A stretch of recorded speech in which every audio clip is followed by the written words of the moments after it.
गुफा है और गुफा के अंदर आप ये देख सकते हैं कि यहाँ पर आकर मुझे बहुत ही अद्भुत सा एहसास हो रहा है। ऐसे लग रहा है कि ना जाने यहाँ पर क्या अद्भुत शक्तियाँ होगी। तो आइए, ऋषिकेश पर्यटन के क्षेत्र में मशहूर तो है ही है, लेकिन यहाँ पर जगह जगह मंदिर भी स्थापित है जिसकी कोई ना कोई मान्यता ज़रूर है। जी हाँ, नमस्कार, मैं खुशबू गौतम और आप देख रहे हैं गंगा न्यूज़ एक्सप्रेस। इस वक्त मैं नरेंद्र नगर के बाईपास में एक मनीषा देवी माता मंदिर है, यहाँ पर मैं मौजूद हूँ और इसकी एक पौराणिक कथा है।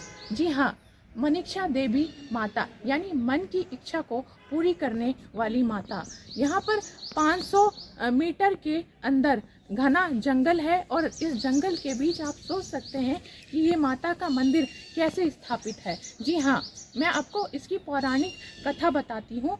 एक भक्त जो यहाँ पर माता की हमेशा तपस्या किया करता था, तब माता ने उसको दर्शन दिए और यहीं पर ही पिंड के रूप में विराजमान हो गई। तभी से यह मंदिर मनीषा देवी माता मंदिर के नाम से जाना जाता है। जी हाँ, और यहाँ पर एक ऊपर एक गुफा है, भैरव गुफा। वहाँ पर पानी 12 वर्षों तक यहाँ पर पानी निकलता है और उसी से ही यहाँ पर नवरात्रि के दिनों में यहाँ पर भंडारा होता है उसी जल से। और उस जल को कहा जाता है यदि आप स्पर्श कर ले, यदि आप लगा ले, तो आपको कोई भी रोग है वो आपसे दूर भाग जाता है। जी हाँ, हमारे साथ है मनीषा देवी के महाराज जी। तो आइए हम इनसे जानते हैं कि मनीषा देवी मंदिर की क्या प्रसिद्धता है और यहाँ पर ये माता कैसे स्थापित हुई और इनकी मान्यता क्या है। महाराज जी, पहले आप अपना परिचय देंगे। ओम नमो देव्ये महादेव्ये शिवाय सततम नमः। नमः प्रकृते भद्राये नियता प्रणता स्मता भगवते नमः। ये जो मेरा नाम हर्षमणि नौटियाल है, हम यहाँ पर माँ भगवती के सेवक हैं और माँ भगवती की सेवा में लगे रहते हैं। ये जो माँ भगवती का जो मंदिर आप देख रहे हैं, माँ मनीषा देवी का जो मंदिर आप देख रहे हैं, ये बहुत ही सिद्ध पीठ है और भक्त जिस भाव से आता है और वो भाव उसका परिपूर्ण होता है।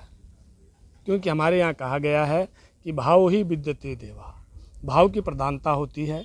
जिस भाव को लेकर के भक्त यहाँ पर आता है वो भाव उसका जो है परिपूर्ण हो जाता है। ये जो माँ भगवती मनीषा देवी का जो मंदिर है, ये जो है पर्वत पर पेड़ों से आच्छादित, छटाओं से आच्छादित है और माँ भगवती यहाँ पर पिंडी रूप में विराजमान है। पिंडी रूप में विराजमान है। कई वर्षों ये जो मंदिर है, ये कम से कम 500 साल वर्ष पुराना ये मंदिर है। क्योंकि आज भी हमारे पास आज ऐसे व्यक्ति हैं जिनकी उम्र 100 साल है। 100 साल है। वो कहते हैं कि मेरे दादाजी यहाँ पर आते थे। इसलिए हमने लगाया कि कम से कम 500 वर्ष पुराना ये माँ भगवती मनीषा देवी का मंदिर है। 500 वर्ष पहले एक भगत यहाँ पर रहा करते थे जो माँ भगवती की आराधना किया करते थे। बहुत समय तक उन्होंने माँ भगवती की आराधना की और माँ भगवती उनके जो है सामने प्रकट हो गई और माँ भगवती जो है प्रकट हो करके ये जो पिंडी जो मंदिर के अंदर है उस पिंडी में समाहित हो गई। जब उस पिंडी में समाहित हो गई तो यहाँ पर आप देख रहे होंगे कहीं पर भी 10 किलोमीटर या 5 किलोमीटर आगे न 5 किलोमीटर पीछे कहीं भी कोई ग्राम सभा नहीं है और यहाँ पर न जल है और न बिजली है। जब उस भगत ने यहाँ पर जो है आराधना की तो जो है जहाँ पर पिंडी में माँ भगवती समाहित हुई थी वहीं पर उस पिंडी के समीप चरणों से ही जल निकल रहा है। जहाँ पर माँ भगवती की अर्थात कहने का तात्पर्य है कि जहाँ पर वो पिंडी विराजमान है वहीं पर से जल निकल रहा है और उसी जल से माँ भगवती का प्रसाद बनता है और बड़े बड़े जितने भी भंडारे होते हैं वो उसी जल से भंडारों की व्यवस्था की जाती है। यहाँ पर कहीं भी किसी प्रकार की जल की पाइपलाइन की व्यवस्था नहीं और भाव से जो आता है उसकी मनोकामना पूर्ण होती है।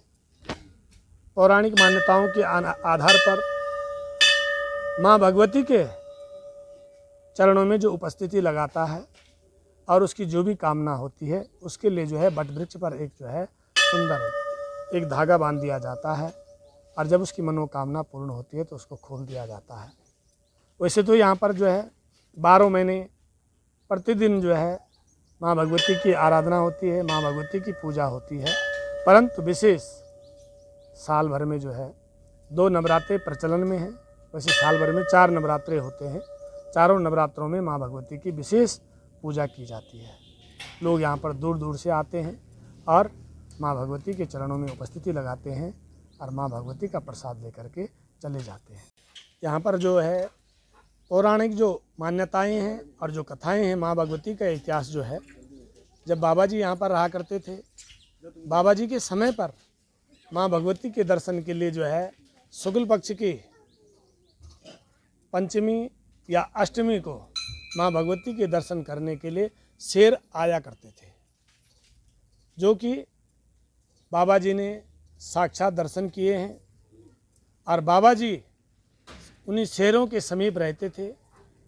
शेर बाबा जी का कुछ भी नहीं बिगाड़ते थे। बाबा जी के पास एक अद्भुत दिव्य शक्ति थी, दिव्य शक्ति का आशीर्वाद था। और दूसरी बात क्या है कि आप देख रहे होंगे कि ये जाल आज लगा है, पर लेकिन उस समय नहीं था। उस समय जो है सब इसी टीन सेट के नीचे सोया करते थे।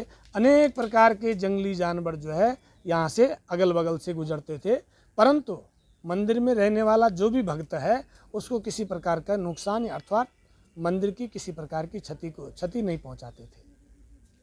और दूसरा क्या है, यहाँ पर जो जल माँ भगवती के चरणों से निकलता है, इसमें जो है भाव से जो इस जल को ले जाता है, उसके शरीर पर त्वचा रोग जो होता है, उसको जल को अगर वहाँ लगाता है या उस जल का पान करता है तो उसका त्वचा रोग जो है समाप्त हो जाता है। मनीषा देवी मंदिर के दर्शन तो हमने कर लिए, लेकिन यहाँ पर जैसे ही मैं आगे चलकर आई तो मुझे एक पर्वत दिखा और पर्वत के नीचे यहाँ पर एक गुफा बना हुआ है। तो आइए हम महाराज जी से जानते हैं कि इस गुफा का क्या रहस्य है। ये गुफा है और गुफा के अंदर आप ये देख सकते हैं कि यहाँ पर आकर मुझे बहुत ही अद्भुत सा एहसास हो रहा है। ऐसे लग रहा है कि ना जाने यहाँ पर क्या अद्भुत शक्तियाँ होगी। तो आइए हम महाराज जी से ही बात करते हैं कि ये गुफा का क्या रहस्य होगा। महाराज जी, ये गुफा का क्या रहस्य होगा? जैसे यहाँ पर देख रही हूँ मैं, ये जो पानी टपक रहा है, शायद यहाँ पर पानी टपक रहा होगा, तो यहाँ पे निशान भी बने हुए हैं इसके। यहाँ पर ये जो गुफा है ये अलौकिक और दिव्य गुफाएं हैं।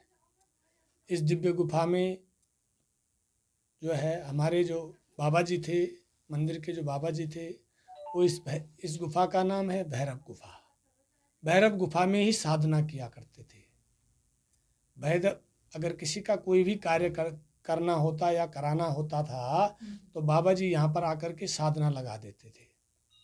तो तभी इस भैरव गुफा से बाहर निकलते थे जब तक उसका कार्य नहीं होता था। अच्छा। कई दिनों तक इस गुफा में जप और तप करते रहते थे।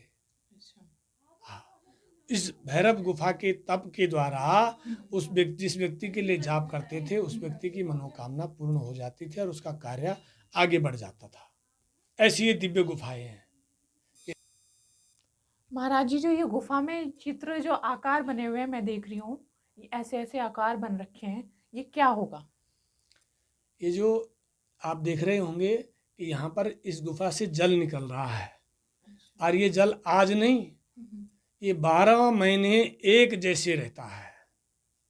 और आप देख रहे होंगे कि इस जल के द्वारा जो है यहाँ पर अनेक प्रकार की आकृतियाँ हो रखी है, आकृतियाँ विकृत हो रखी हाँ है। जी, वो देखेंगे आप अनेक प्रकार की आकृतियाँ बनी हुई है। इस पानी में आप देखेंगे इस जल में जो है विशेष प्रकार से गंधक की मात्रा पर्याप्त रूप में है। आप देखेंगे अनेक चिन्ह अद्भुत। हम तो ये मानते हैं कि बाबा जी के दिव्य तप के द्वारा ये अलौकिक दिव्य चिन्ह यहाँ पर दिखाई बने हुए हैं और दिखाई देते हैं। ये अद्भुत अलौकिक आकार की जो यहाँ पर गुफा में बना हुआ है, ये अलग ही नज़र आ रहा है और इससे हमेशा पानी टपकता रहता है, जैसा कि आप देख रहे होंगे। महाराज जी, ये सालों भर पानी यहाँ से रिश्ता रहता है? 12 महीने एक जैसा। आपने देखा होगा कि यहाँ पर कहीं भी जल नहीं है। ये जो जल आप देख रहे होंगे आपको थोड़ा थोड़ा लग रहा होगा, परंतु टैंक में जब जाता है तो पूरा फुल पाइप जल होता है।